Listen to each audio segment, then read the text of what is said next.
Greetings and welcome aboard Zach Back's Carousel of Theme Parks podcast. Now, most carousels just go round and round without getting anywhere, but on this one, we'll be talking theme parks.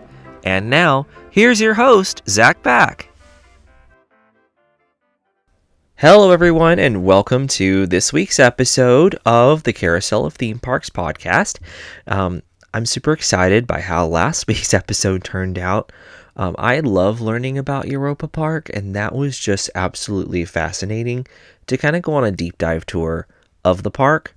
I'm sorry yet again that one was super long. I hope you enjoyed it nonetheless, and that it was somewhat informative to you, because that's kind of the whole point of this podcast, is to teach you things about theme parks that you didn't know. That's the whole point. If you walk away from listening to my podcast and you learned one new thing, at least one new thing that you did not know, then my job is done. Because the goal of the podcast from the beginning is to not only teach myself a lot of this knowledge that I've kind of, you don't really know it, but you read about it in passing, to go from that to knowing something new and teaching something new. And I have found so many interesting facts about these theme parks so far that it's fascinating. Now, this week is no exception. I decided to take yet another trip to another theme park in Germany, and that is Phantasialand. So, as I mentioned in the last episode, Phantasialand, that is how it is said in Germany. That's how the park says it. Now, it does mean Fantasyland, but it's pronounced Phantasialand as the park.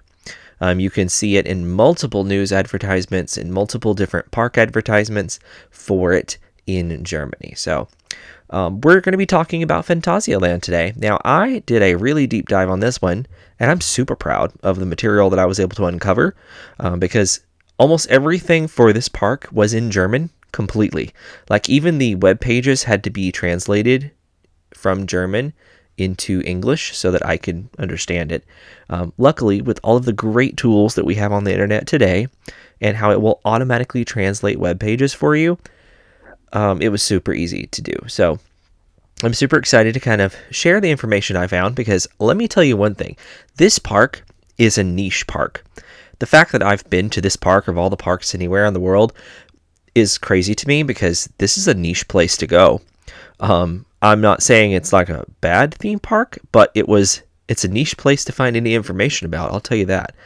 There's not a lot of information because the park itself doesn't have a lot of info on its own history anywhere on its website, which is kind of unique because Europa Park posts it everywhere.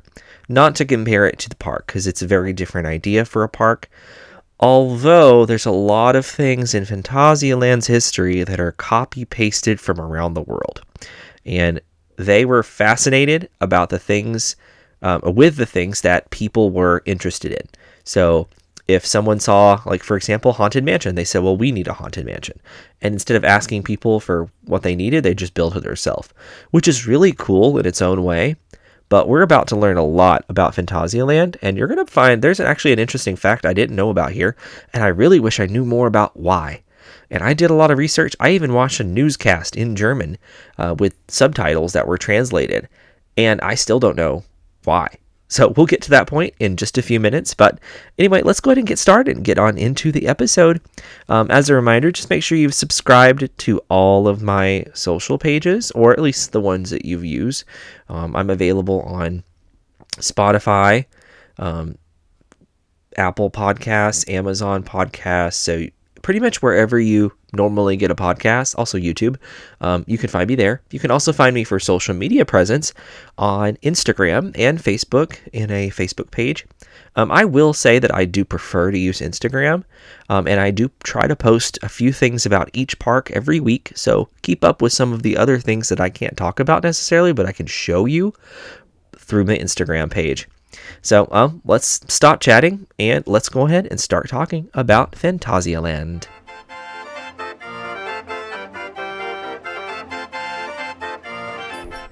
Germany features some of the greatest theme parks in the world. as well as some of the most unique.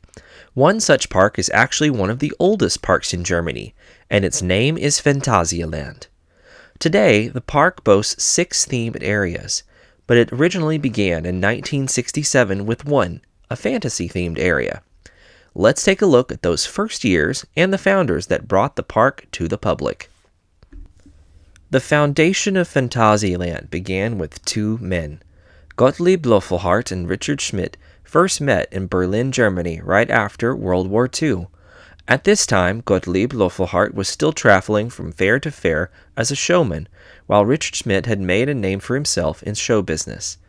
Gottlieb was born in Berlin in 1934 into a major fairground family. Richard was originally a puppeteer, like his father, who performed under the name Bosco Schmidt. Together, father and son traveled through the variety shows in Europe. At the age of 6, Richard experienced the magician Alois Kastner. While Richard performed with his father in the variety shows, he experienced many magicians, including Recha, Charles Carter, and Scheffelo. For a while, he assisted the artist and magician Ferry Forst. In 1943, Richard was engaged in the Berlin Wintergarten and was announced as the main performance here. In 1966, Richard worked as a puppeteer at ZDF. Since he thought it was a pity that the puppets and scenery painstakingly created for television usually disappeared into the TV's stock after the only one production, he decided to make them accessible to a wide audience. He implemented this project together with his friend and business partner, Gottlieb Löffelhardt, to whom he described his concern in a telephone conversation. "It's too bad to let the painstakingly and lovingly made puppets and scenery disappear into the fund after productions. It would have to be made accessible to a wide audience. A fairy tale park would be the solution."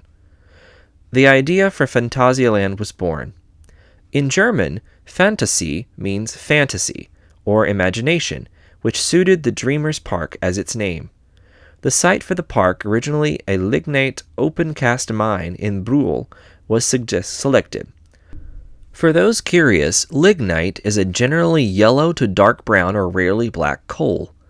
When Brühl's amusement park opened its doors in April 30th, 1967, when Gottlieb Löffelhardt and Richard Schmidt signed the contract, the mayor of Brühl at the time, Robert L., jokingly said that the two should not go bankrupt so quickly. Gottlieb Löffelhardt calculated that the park needed at least twice as many visitors as Augustusburg Castle in order to survive. In the first year alone, Phantasialand was able to record 400,000 guests, while Brühl Castle had about the 4,000 guests per year at that time. The park was a hit. The fairy tale forest was located in Phantasialand from 1967 to 2007, and together with the Hawaiian restaurant, the puppet theater, the vintage car track, the pony riding track, the Santa Fe Western Express, and the rowing and pedal boats, was one of the first park attractions ever. Furthermore, he gave Phantasialand the status of a classic fairy tale park, especially in the early years. In an empty chair factory, Richard Schmidt made the first dolls and scenery for Phantasialand. Among them were those that were used in the fairy tale forest. The individual scenes of the fairy tale forest were triggered by the flick of a switch. The characters then started moving, while a voice from off-screen told the respective story. Often the characters depicted in the fairy tale were spoken by the same voice. Some fairy tales have a relatively elaborate or musical opening credit. The approximate 40 fairy tales told from Phantasialand were spread around the entire fairy tale lake. Some figures stood outside, others were posted in buildings or behind glass panes. The building's appearance was mostly based on the fairy tale depicted. Among others, Max and Moritz, Little Table Set Yourself, The Golden Donkey, and The Club Out of the Sack, The Little Muck, Hans in Luck, Hansel and Gretel, Sleeping Beauty, Cinderella, Gulliver's Travels, Little Red Riding Hood, The Wolf and the Seven Young Little Goats, Puss in Boots, The Chinese Nightingale, and Mother Holly. It should be noted that over time some fairy tale scenes were added, while others were removed. In 1972, the fairy tale forest was also given an eerie touch with Schreckenstein Castle. For the two founding families around Richard Schmidt and Gottlieb Löffelhardt, The project of the Brule Amusement Park was mainly associated with a lot of work and deprivation. All the attractions were built by themselves. Designed, built, and work was done virtually around the clock. The Phantasialand team consisted of 7 people at that time. One of them was Nina Halberkan, the niece of park founder Richard Schmidt. She was still at school at the time, but it was a matter of course that she helped. It was a family project. Everyone made a contribution. At that time, she did not experience Phantasialand as an amusement park at all. It was like a home, because she and her parents actually lived in the park. There was still an old villa on the grounds of Phantasialand at the time, and we moved in there at that time, Nina Halberkan recalls. The mother in her office upstairs, and the family had an apartment downstairs, a luxury that the girl and her parents had never known before. We used to live in a caravan, so to speak. My parents and I were happy that we now had a permanent house. The Schmidt family had traveled the world as showmen in the time before Phantasialand. Emmy Schmidt, Nina Halberkan's mother, was a puppeteer, like her brother, Richard Schmidt. Both celebrated successes in the grand theaters of the young Federal Republic. But they also longed for stability away from life on the road. The visionary Richard Schmidt then found in the opening of Phantasialand the perfect opportunity to make the many lovingly crafted marionettes in a fairy tale forest available to a permanent audience. After all the stress of the park's development, the families had actually agreed to keep the amusement park closed on fixed days during the week, and also on public holidays. But her father simply could not turn away the crowding visitors. "We lived here in the park, and people rang the bell at the gate when the park was closed," said Nina Halberkan. "In most cases, people came from afar away, and they were here. So, what did my father do? He put on shoes, threw a jacket over it, and walked through the park with the people and let them drive everywhere as a private tour, so to speak. And so it went on and on. The rush was simply become bigger and bigger. So it wasn't on holiday," recalls Richard Schmidt's niece. As the park continued to expand into the 1970s, the next themed world to be added would be called Old Berlin, and later known simply as Berlin. The 35,000 square meter area opened officially on March 21, 1970. This area was built as a reference to where the 2 creators of Phantasialand had originally met after the war. When the Old Berlin themed area was opened, it still largely fulfilled the function of a classic main street. Visitors were to spread out in the park. At the same time, there were replicas of the Brandenburg Gate and the Neptune Fountain on a scale of 1 to 2 to marvel at. In the first few years, only the Winter Garden invited guests to stay longer in Old Berlin. The Variety Theater opened in 1970, and since then has been offering premium shows which had often received international attention and corresponding awards. One interesting thing about this world is that it has been one of the most altered areas since the park opened. Given the small size of the parkland, the park has had to change itself constantly in order to continue to be a competitor in the industry. So the park looks quite different today as new attractions have been added and details have been changed over the years. We will take a look into these changes just a little later. Early on, this themed area even had a Hoffmann figure and animatronic show called the Die Klimbisky Affentheater Show, featuring with the inception of the park's Scala Theater in 1977, consisting of 22 animated figures, 2 parrots, 2 birds, and 18 monkeys. The stage design was a direct rip-off of Disney's Country Bear Jamboree stage, with one large center stage in between 4 side stages, 5 stages in all topped with detailed prosceniums. The original German soundtrack for Die Klimbisky Show is estimated to have a runtime of 30 minutes, structured in a similar format that also mimics Disney's Country Bears. This show was later replaced with a new animatronic show from Hoffmann Figuren, Hoffmann's Phantasialand Star Parade, which was a musical journey through the capitals of the world with puppets from some of the greatest musicians of the time. The foundation stone for the Mexico-themed area was laid back in 1970, when Phantasialand opened the Hacienda de Mexico restaurant and the Casa Magnetica show. However, the area did not appear as a coherent theme world until 1997, when attractions in the surrounding area, such as the Phantasialand jet, were visually adapted. Also around 1974, the western town of Silver City and Germany's Whitewater Ride were opened. A year later, the roller coaster Bob-on is built as the park's first roller coaster, with another one built in the rock walls of the railway called Grand Canyon Railway, opening in 1975. This theme area would later be dissolved into the Mexico-themed area. The Chinatown-themed area was opened in 1981 as the park's most expensive project at the time. In an 18-month construction period, around 1.3 million individual ceramic parts were manufactured in China and shipped to Europe.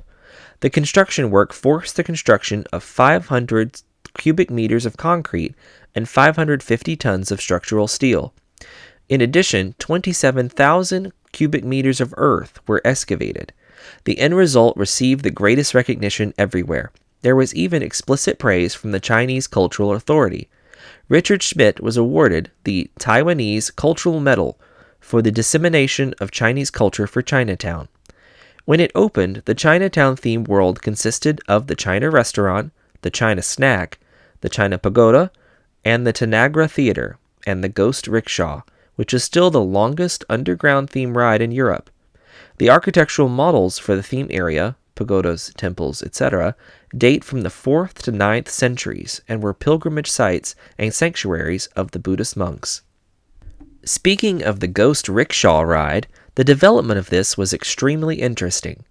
The Ghost Rickshaw is a themed ride that opened on June 5, 1981. Two companies were involved in the realization of the attraction. The Schwarzkopf Company equipped it with an endless ride system, as a result of which a total of 100 gondolas were disguised as rickshaws. In general, a rickshaw holds 3 people, although there are a few exceptions. The Ghost Rickshaw is the only system of its kind ever manufactured by the Schwarzkopf Company. The Ghost Rickshaw was equipped and themed by High Motion. Although the name of this themed ride can be associated with a ghost train, contrary to many claims, the Ghost Rickshaw is a themed ride that showcases parts of Chinese mythology. The entrance of the Ghost Rickshaw was built in the style of the Great Wall of China. In addition, visitors notice a large Buddha statue sitting in a niche with a gray artificial rocks. The waiting area of the rickshaw ghosts can be divided into 2 parts. The first part is relatively narrow and dark. Here, visitors walk past Chinese decorative elements before they have the opportunity to watch a kind of pre-show. First, 2 laughing faces appear, telling you a story, which is not easy to understand due to the distorted voices. As soon as the faces are gone, a deep voice recites a short and somber poem, which is concluded with lightning and thunder. The second part of the waiting area is a mixture of forest and castle, with it's located directly at the station. This part is accompanied by Chinese music and animal sounds. When the visitors sit in the rickshaw, they first drive underground. From here, the underground part of the attraction begins. Until 1997, the descent and ascent were accompanied by ghosts hanging from the ceiling. The music track without a song by the Chinese Classical Orchestra could be heard in the background. The 250-meter long route takes about 8 minutes. During this time, the guests drive past a total of 12 scenes. The rickshaw always turns in the direction of the current scene.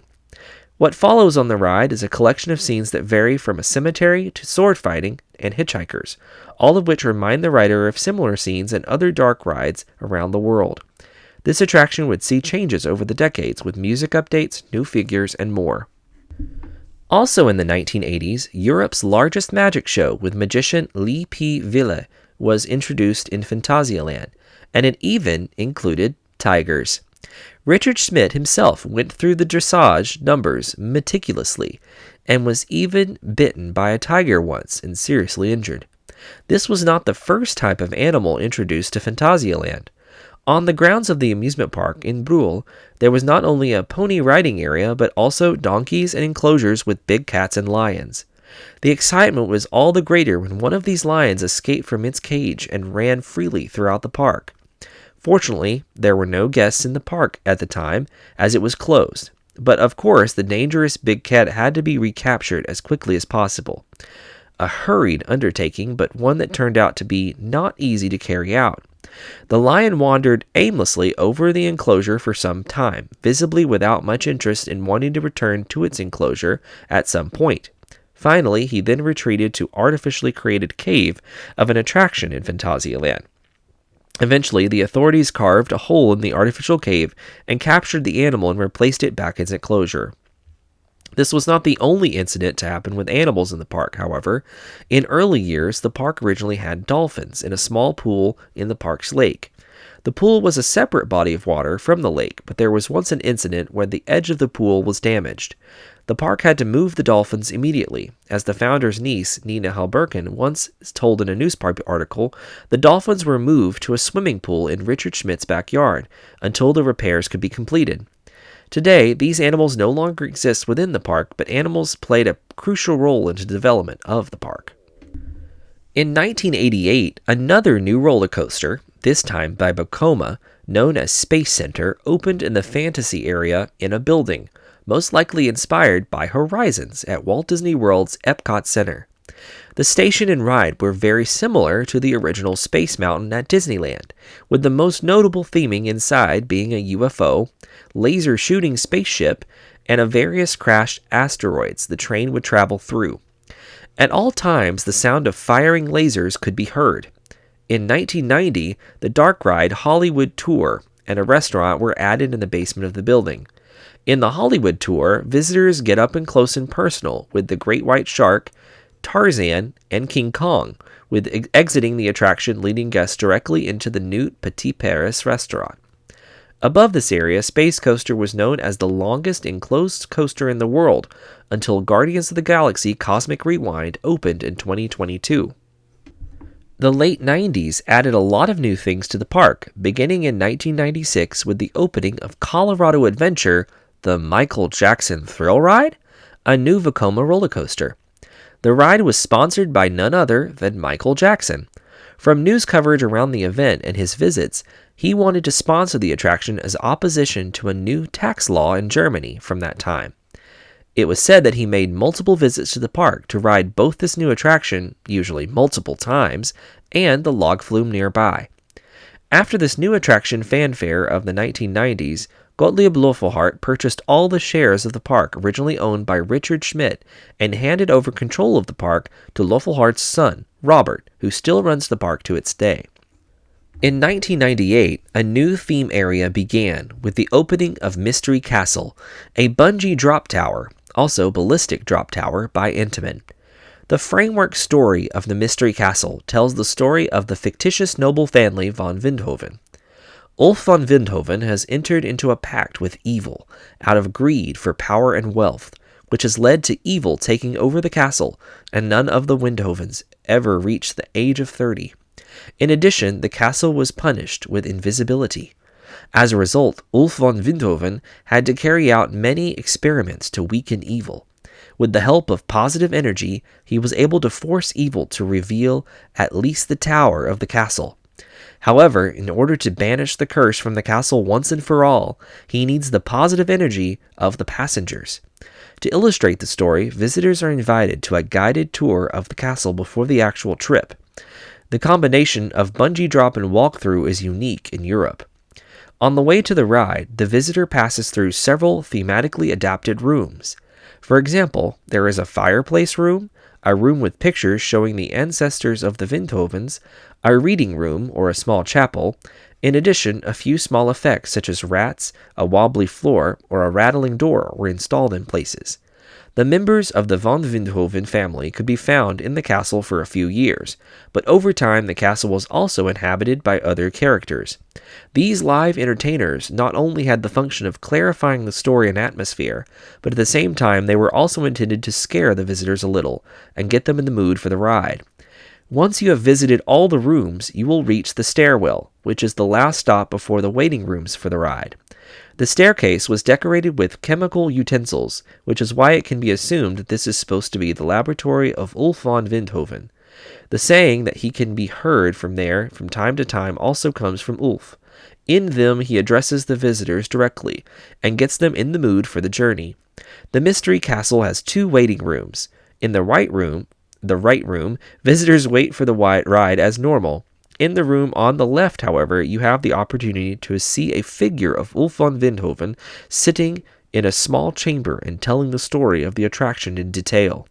Directly afterwards, the door to the interior of the tower opens. Passengers can take a seat in one of the total of 6 gondolas. In the new millennium, disaster strikes on May 1st, 2001, when a major fire erupts in the mountain railway, the Grand Canyon track, and the Tantagra Theater, which are irreparably damaged.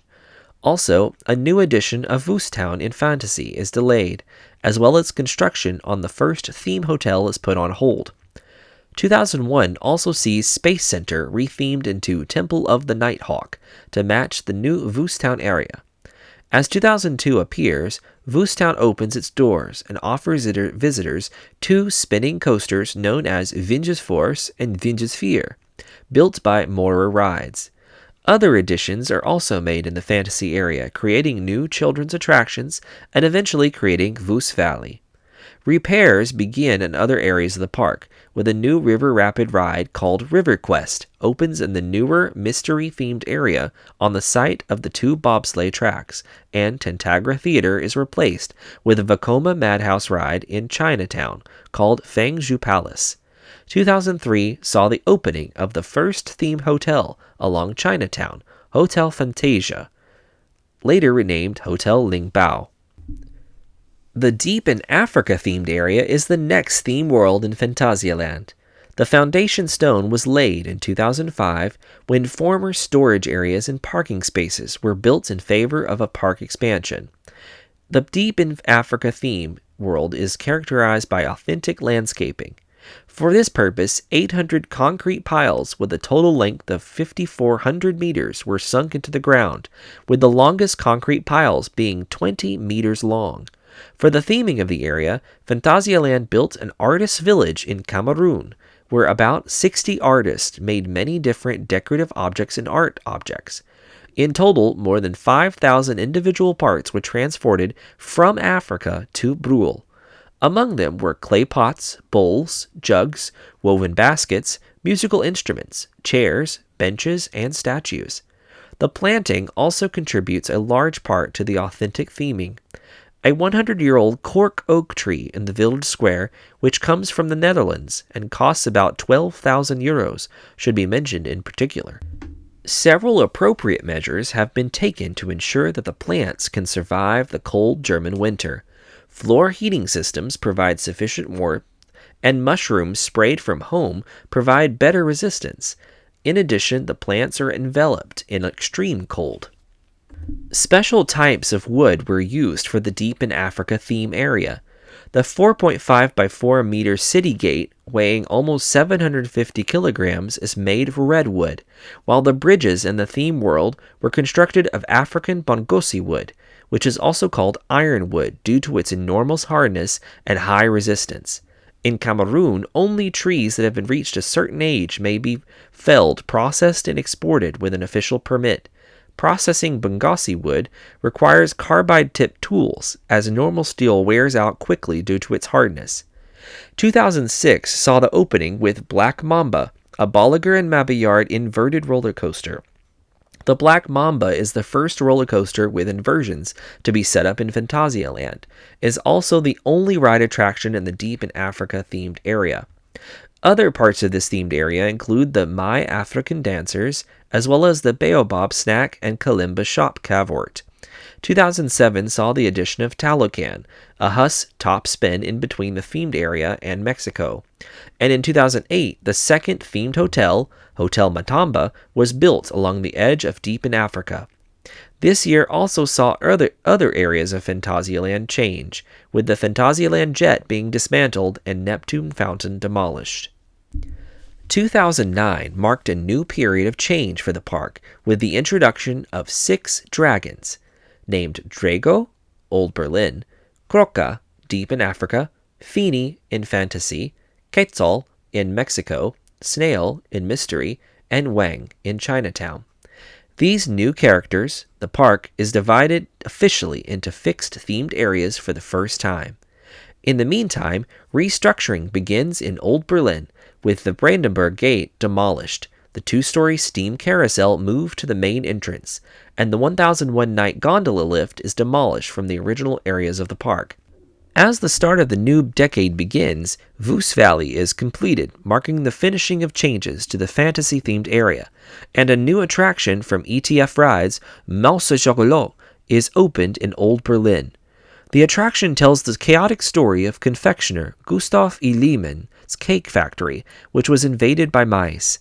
The owner of the cake factory has already secured the services of the exterminator Oskar Kozlowski, who encourages visitors at the entrance to help him drive away the plague of mice. In order to make the attraction as authentic as possible, attention was paid to a Berlin accent in his statements. The name of the ride is a reference to the popular French dessert mousse chocolat. A total of 4 companies were involved in the realization of Maus Chocolat. The ride system was provided by ETF Rides. The 3D technology was handled by Alterface. The scenery was designed by Fake Film Construction, and studio artwork was responsible for the floor design. Later this year, changes were made in the Mexico-themed area with the demolition of Smoky Mountain, once part of Silver City, and the 2 whitewater rides Stonewash Creek and Wildwash Creek are demolished for the next edition in 2013 and later 2014. Chiapas, a wild water ride by Intamin. This edition combined the previous editions, has finally created a fleshed out area for Mexico. Also in 2014, another older area, the Silver Mine, would be demolished to make way for an expansion of Mystery under the name Klugheim. The new expansion opens in 2016 with 2 roller coaster, a launched roller coaster, Terran by Intamin, and Rake, a shuttle coaster by Vekoma. The name of the theme world derives from its story, according to which the country's brightest inhabitants gathered in a village to use the forces of nature for a technologically advanced and prosperous life. The history of Klugheim was printed in a 108-page magazine, which was published a few days after the opening. In addition, the music production company Imascore has composed a soundtrack for Klugheim, which can be purchased both in the park and via digital platforms. According to Sebastian Jonas, the project developer of Phantasialand, the planning for Klugheim took about 4 years. In the theme world, there are around 200 different trees and shrubs that fit into the rustic ambience. About 20,000 of the black grass tufts alone were distributed in the area. In addition, more than 280,000 paving stones have found their way to Klugheim.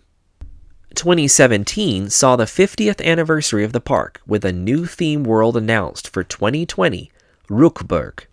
Being built on the grounds of Race for Atlantis and as an expansion of Old Berlin, as a part of the new area, the world's first flying launch coaster by Vekoma, Fly.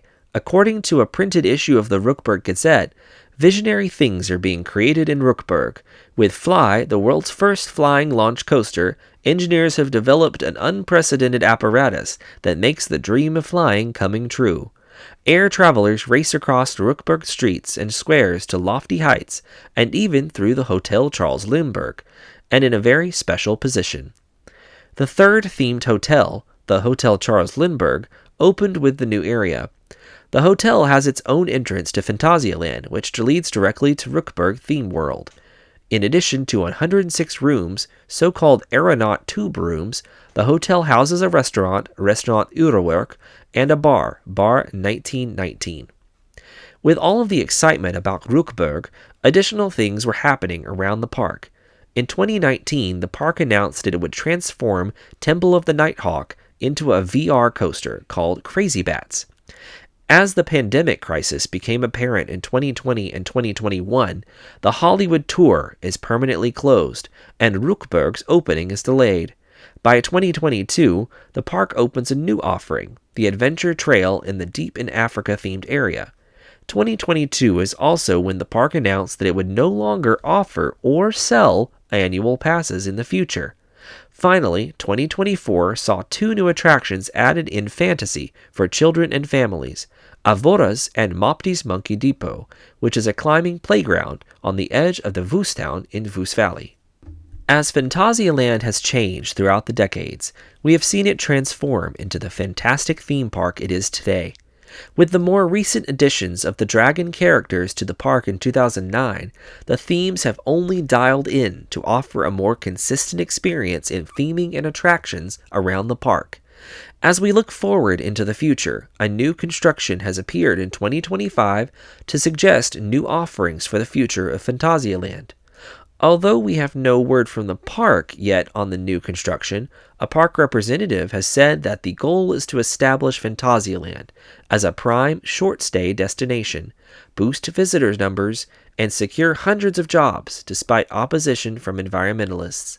The park's restricted layout has been the reason for constant redevelopment of existing and older attractions, but I am sure we will continue to see excellent care taken to be consistent in the theming of anything new in the park. And to think, it all started with a showman and a puppeteer over 50 years ago.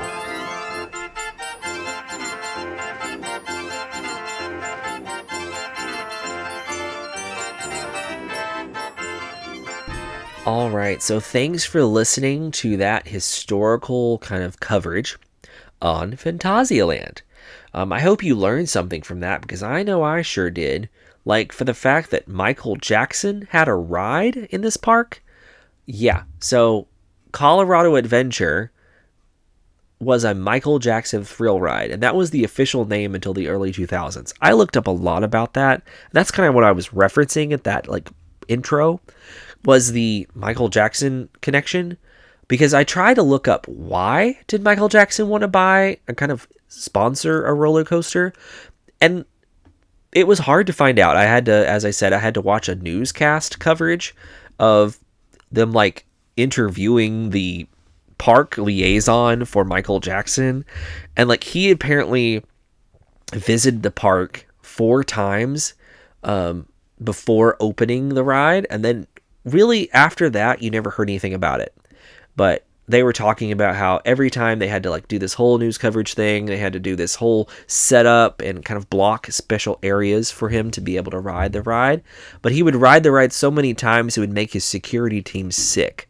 That's how often he would ride Colorado Adventure. Now, when I went to Phantasialand last year, I did ride Colorado Adventure, and it was an interesting ride. Is it one that I would ride over and over and over and over again? No. Maybe back when it opened, it was a really great ride, but it's an okay mine train coaster for the day, I guess. I'm not that set on its design now. But anyway, so that was the big thing that I truly learned about in this section. Also, I wanted to also notate that it was really hard to find out anything about the Silver City area of the park. So that kind of Wild West themed area that's kind of there, but everyone just doesn't want to talk about it because although it's technically in the Mexico section, it's technically designed after the American Wild West, which is a curious thought.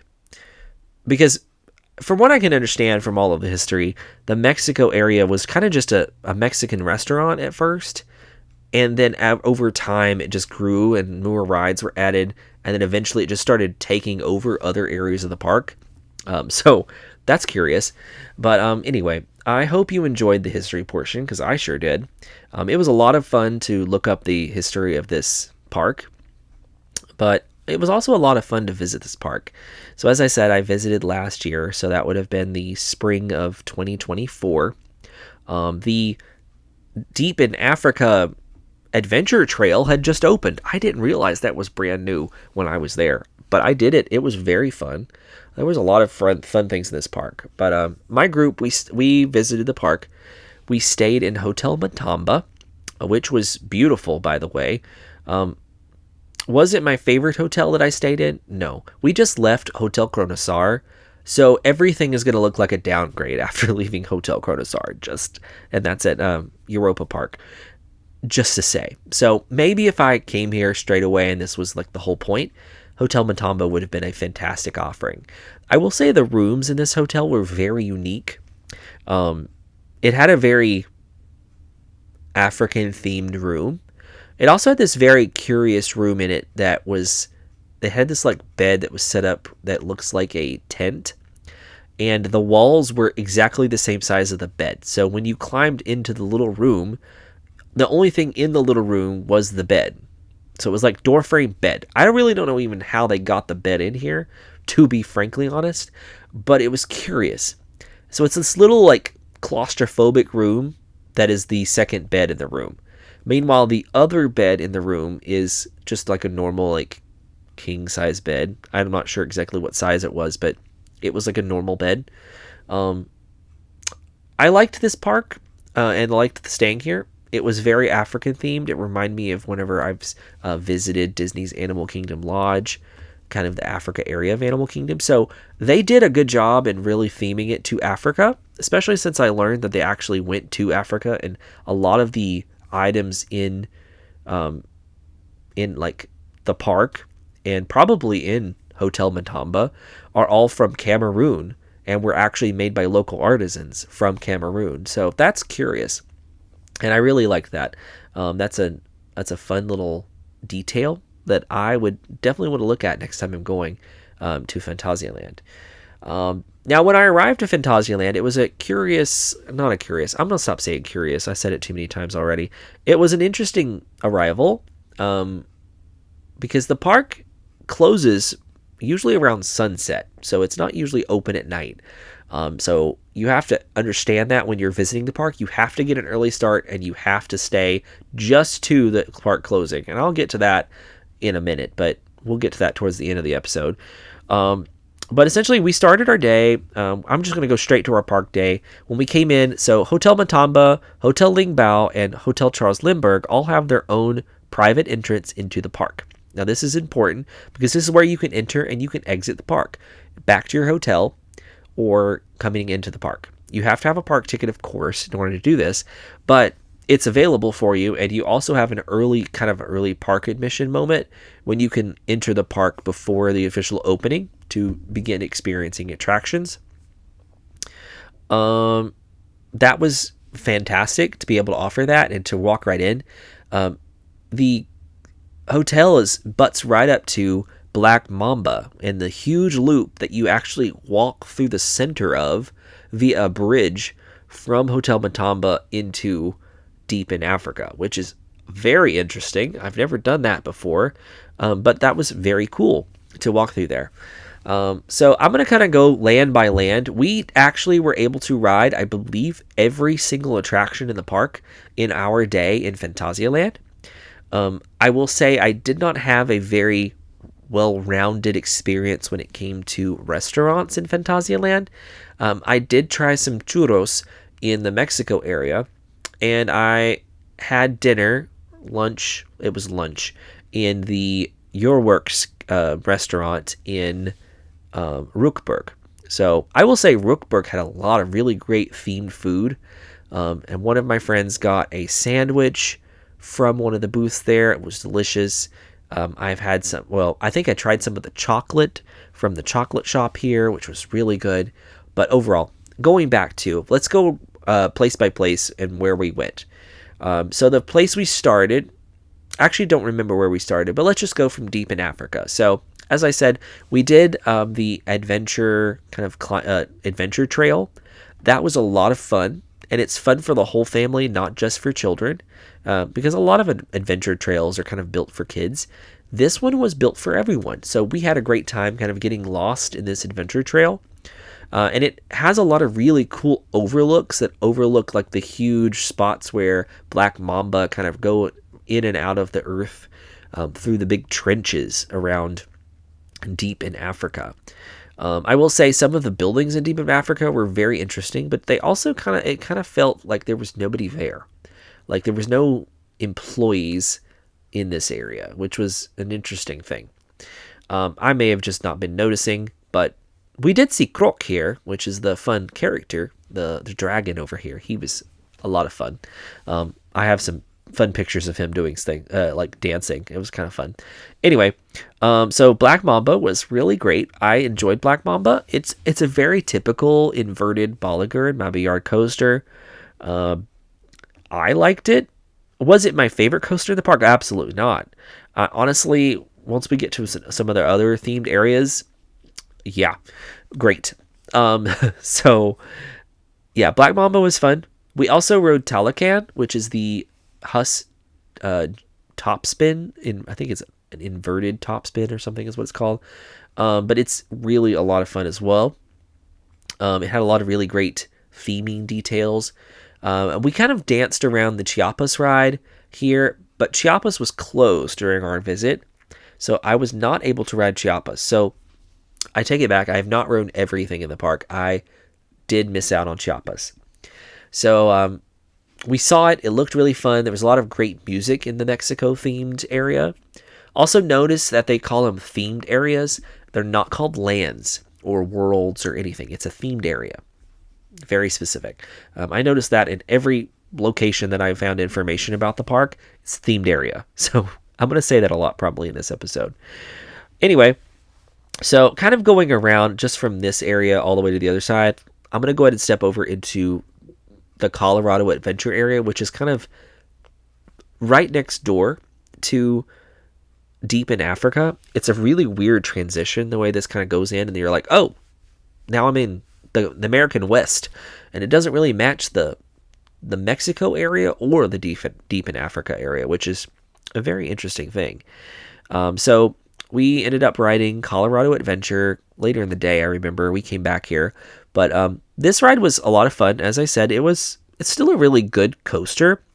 It has a really interesting kind of unfinished indoor mountain thing that it flies through. Apparently, from what I found in research, that was built as a answer to noise complaints from neighbors around the park because the coaster was really loud. So they just kind of blocked it with some buildings and some coverage, stuff like that. But this area was interesting. It definitely felt lackluster. It felt like this was an afterthought. Some of the theming over here was an afterthought. I definitely got Old West from this area, not really Mexico, which is why it's kind of a curious thing. But as you walk through from this area into Chinatown is the next area. So Chinatown looked really authentic. Like, it looks like China. Now, I've not been to China, so I can't say it is actually China, but the fact that the governments at the time really talked about this area being authentic, I just really like that about this area. So the first attraction that we approached is the Ghost Rickshaw ride, which I also erroneously translated as Ghost Train. It is quite literally Ghost Rickshaw. So yeah, the actual name is different. It's something rickshaw, but that's what it is. This ride, I rode it twice because I rode it once and we were like, what is this? And then we rode it again because we had to see it again. I think we did. I think we rode it twice. If we didn't, no, I did. I did it on a separate day. That's what it was. It was a different day. We rode it twice. I definitely rode this one and I got off it and I was like, oh, what was that? It's kind of a knockoff of a lot of different rides. It has moments that definitely mirror Haunted Mansion at Disney. And I mentioned in the show how they had an animatronic show that was essentially a copy paste of Country Bear Jamboree, but with monkeys. Yeah, that's that's kind of this park. This park in a nutshell is a lot of copy paste things that work elsewhere, but build it ourselves. So this ride had a lot of comparisons to others. There was a moment where there was like a pirate ship area. It kind of reminded me of Pirates of the Caribbean, which, okay. And then there's an area where it really borrows from some of the moments of Haunted Mansion. And then there's some other areas here where there's like these large statues that have heads popping out of their chest. I don't really know. There's a lot of really strange characters in here as well. I encourage you at any time to find a video, a ride through of this ride, and you will watch it and go, what was that? And that's what I felt when I was riding the ride.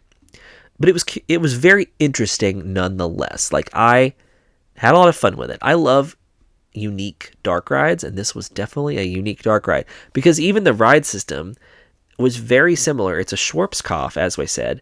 It's the only one they ever made. It is like copy paste of an Omnimover, specifically a Doom Buggy Omnimover. That's crazy, but I liked it nonetheless.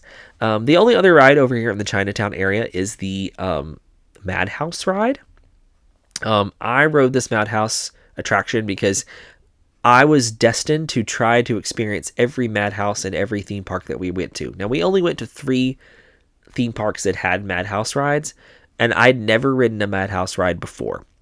So we did Europa Park first, Phantasialand second, and then I did the one in Efteling, Villa Volta, which I think the best one, like my opinion of the 3, was the one in Europa Park, because it was a special version and there was some different effects in that one. I mentioned that in that episode as well. But this one was still really cool. It had a really interesting pre-show.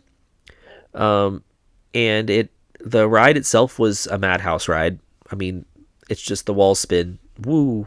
But I still liked it. It was still great. It had more of your standard bench seat rather than a moving bench, I think, if I remember right. But anyway, we rode this ride. Yeah, it had fun.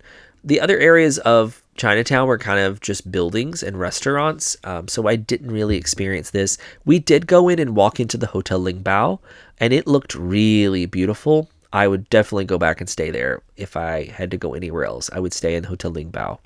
So it reminded me a lot of some hotels I've played or I've seen in like video games that are authentically China.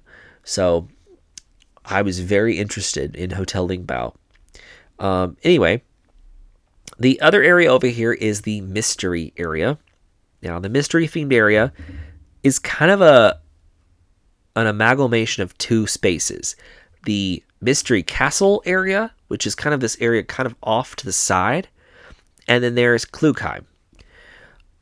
I'll start with Klugheim because I'll mention Mystery Castle at the end. That was the last thing we did on our park day, right before closing, and that was an experience in itself. But Klugheim is really fun. It has both of those amazing roller coasters, Terran and Rake. Terran was kind of the closest that I think you could ever get to having an exact replica of Velocicoaster. I feel like it felt a lot like Velocicoaster for me in Universal Studios and Islands Adventure. So I loved Terran. Terran was fantastic. Now, was it my favorite coaster yet? No, it wasn't. Rake was also a lot of fun, but I don't ride a lot of shuttle coasters, but this one was still really interesting because of the way that they had the coaster kind of built into the rock and like the design work of the space to fit in between Terran and the whitewater rafting ride over here, which that's another ride I didn't ride. We were going to, and then I just decided I didn't want to get wet, so oops. But regardless of that, Klugheim was a lot of fun. So definitely a favorite themed area of Phantasialand. The next area, I'll come back to Mystery Castle, don't worry. The next area was Old Berlin, or Berlin. I think it's just Berlin on the map now. But now that I've seen it a lot, I just keep looking at it as Old Berlin. This area, I think this is the first place we went when we went into the park, if I remember right. We went straight to the swing ride, which is kind of the icon of Phantasialand nowadays, at least. On all of the advertisements, all you ever see is that swing ride. It's just a chair swing. And it does some cool things because the floor sinks and there's water underneath the chair swing. So you're flying over water fountains that are jumping up and following the chairs. Honestly, this is a really great way to do a chair swing, and I love a good chair swing ride. Also in Old Berlin is the Mousse Chocolat, which is, I will swear, this ride was developed, it is the same ride. And actually, looking at the manufacturer, I think it is the same ride as Toy Story Mania. Like, I'm talking down to the design of the vehicles, the design of the pull string. It is the same ride as Toy Story Mania. Like, quite literally, I think Toy Story Mania is built by these people. Do I know that for sure? No, but I think that it pretty much is, because Disney doesn't really tell you who the ride manufacturers are on most rides. So you just kind of have to guess based on other similar versions. But yeah, I think that Toy Story Mania is the same thing. But Mouse de Chocolat was still very good. I think the accuracy on this one was a lot lower. I don't feel like I was able to aim appropriately, effectively in this ride. But the theming was really great, and I loved the way that it was icing bags as your little guns, and you're pulling the pull string on it, and it's supposed to be squirting the icing at the rats at the mice in the kitchen. So really a lot of fun. It kind of gave me a Ratatouille vibe because it's mice in kitchens, but it's a chocolate factory, so it's really a lot of fun anyway. There's also a ride here, not a ride, it's a attraction in Berlin, right next to the entrance to Rookburg, and it is a funhouse type ride. I don't know what you call it. It's not a ride. It's a funhouse attraction, and it's multi-story, and there's lots of funhouse vibes. I loved this experience because it's a walk-through funhouse in a theme park. You don't get that. I've never seen another one of those anywhere other than like at Fun Spot, and that's a kind of like a mobile fair version. This is a built-in, customized funhouse. I don't see these very often, so I was really excited to do this one, and I loved it. It was a lot of fun to do. I enjoyed it a lot. Also in here in the Berlin area is the two-story carousel. Now, I am a carousel junkie. If you don't know me, you should know that by now. I'm a carousel junkie. That one, I did not ride it. I don't know how I missed it. I did not ride it, and I'm so bad about it. That is another ride I didn't ride. So you know how I said at the beginning, I rode almost everything in the park? I was lying. I definitely missed quite a few rides that were not like the coasters. But regardless. So Rookburg is by far my favorite themed area in the entire park. This area, it gave me a lot of industrial theme. It kind of feels like Industrial Factory and like steampunk. So it's a really great space that I loved. I love Fly. Fly was my favorite roller coaster in the park. The way that it has so many close calls in this land because of the way it's built up with walls around it to keep the sound down from the rest of the park is genius. And the way that Hotel Charles Lindbergh backs up right against it, the theming, the music is fantastic. It has a beautiful score that I learned is from I'm a Score. Great. The whole park, this whole area of the park is fantastic, and it's a great addition to Berlin in this area.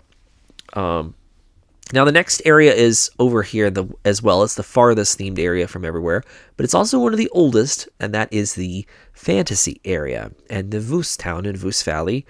This area, you can tell that this whole Voos theme has kind of taken over the fantasy realm. And then right in the middle of all of that is Crazy Bats.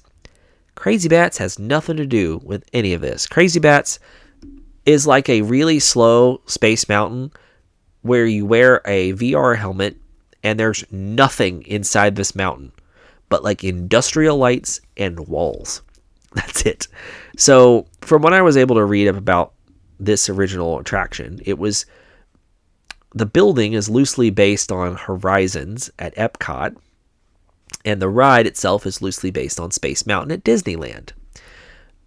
So it's not original at all, but the idea of what was inside of this ride was original. So there was a UFO, some meteors and asteroids, things like that, kind of along the ride track to give you kind of an interesting theme.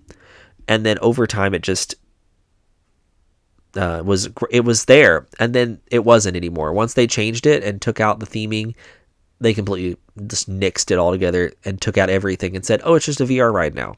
So that was curious. I will say the queue for that attraction was very claustrophobic. I remember it had a lot of narrow tunnels to get you to the ride. But regardless, it was still interesting nonetheless. Crazy Bats, I'd never ridden a VR coaster before, so that was the first time I've ever ridden an actual VR roller coaster, and it was definitely an experience that I had. Was it my favorite ride in the park? Absolutely not. I think I liked the chair swing more than that coaster. I also was able to experience both Vengeance Force and Vengeance Fear over here, which is the spinning coasters. These were a lot of fun. I loved these. These were a lot of fun. And they're all indoors. Like, it was this crazy, like, indoor pavilion space, which is this kind of like Voos area, Voos Village, I guess. There's also the Aurora area that was over here. It's the kind of the climbing area, the rope course. That was not for me. That's definitely for children. But there was this like little track ride over here. It reminded me of the helicopter ride at Kings Island. And I rode that. I loved it. I had a fun time. It was really short. I expected that it was a lot longer than it was. Regardless, it was still a lot of fun. It got kind of a good look of that kind of abandoned lake over there, which apparently they're working on building something now over there. So that's great. But this area of the park is kind of just the end of Phantasialand. So after we got done here, I'm going to go back and talk about Mystery Castle. So Mystery Castle was interesting. Now that I know the story of it, it makes sense that there's just one tower. So it tells you that you're going through the castle, you're learning about the story, and then he's trying to essentially take your joy to reveal the rest of the castle. Okay, well, when we rode this ride, I was with a couple friends, and we rode it. We got in line. It was like right before the park closure at 6 p.m. And then when we got off the ride, it took forever, first of all, to ride this ride. They were only running one of the drop bungee towers inside. It has like 5. I think they were running 2 of them, I think. Maybe 3. But it has like 5 or 6 in there. And they were only running like half of them. It wasn't very many. That's why it was taking forever. And then when we left, we came out in the park, and park was closed when we left the ride.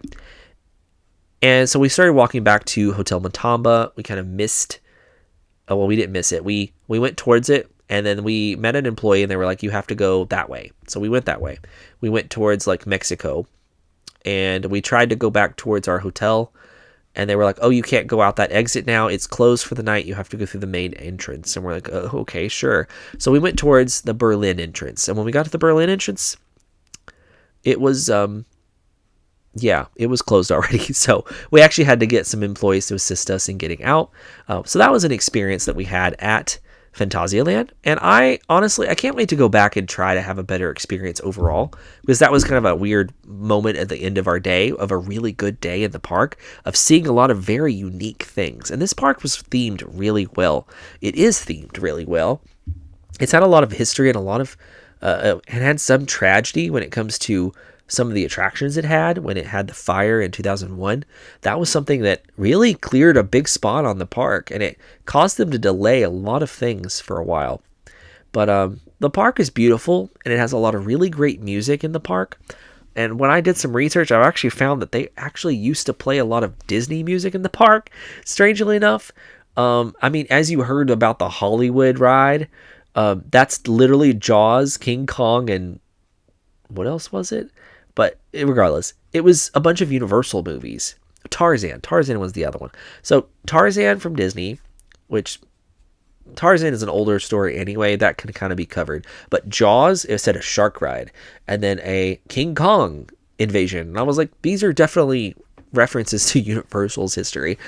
So there's a lot of things that this park is kind of stolen in a way, or borrowed for a long time, to maintain the park. So regardless, I really enjoyed researching this park. I've enjoyed visiting. I honestly can't wait to return back to Phantasialand.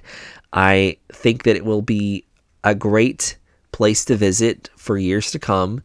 And no matter what they decide to do and new offerings here in this park, I know that it's going to be great, and it's going to be a fantastic addition.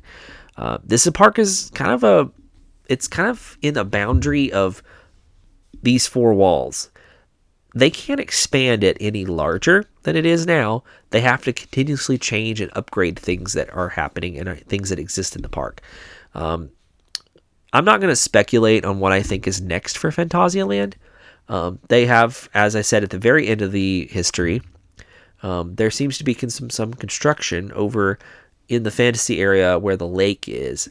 So it's considered that they might be looking into some new options over there. But we can tell from the presentation, or from the park representative speech, is that they're trying to make it a prime short stay destination, which is an important goal in a lot of European theme parks. Is they want people to stay for like a weekend in their park location. They want them to stay there and just experience the park. They want them to spend their money on the park grounds for like a weekend. Like, they're not looking for a week vacation like Disney or Universal might be. They're looking for like maybe a day, maybe 2 days, whatever you can afford, whatever you'd like for your short stay. So I think this brings us to the end of the episode. I've just went over the hour mark, so it's not going to get to the hour 20. It's going to be right at the hour mark. That seems like a good sweet spot for me. It's an hour and 5, close enough. But regardless, probably this will end up being about an hour and 7 minutes long. So thanks for listening. I hope you learned something from this day and from this episode. And I hope you enjoy learning more about Phantasialand. And I hope you'll join me in the next episode. I'm going to discuss Holiday World and Splash and Safari in Santa Claus, Indiana. This is a park I've recently visited last summer, and I loved it. It was a wonderful park. It reminded me a lot of things from other parks I visited, but it was also unique in its own way, and I loved that about it. But I was able to grab like this really fun history book, so I can't wait to kind of share some of the factoids from Holiday World for you. But regardless, thanks for listening to this episode. And as always, coming up next in this brief little afterlude, you're going to hear a lot of the sources that I found from this episode. I had a lot of sources. I probably won't list them all out, but you'll see them all in the show notes. So thanks again for listening to the Carousel of Theme Parks podcast, and we'll see you on the next ride. Thank you again for listening to the Carousel of Theme Parks podcast. On this episode of Phantasialand, we used nearly 30 different sources to provide the information for the history portion. Of the sources, most of these came from the Friesit blog from Germany, which all had a lot of different articles on Phantasialand.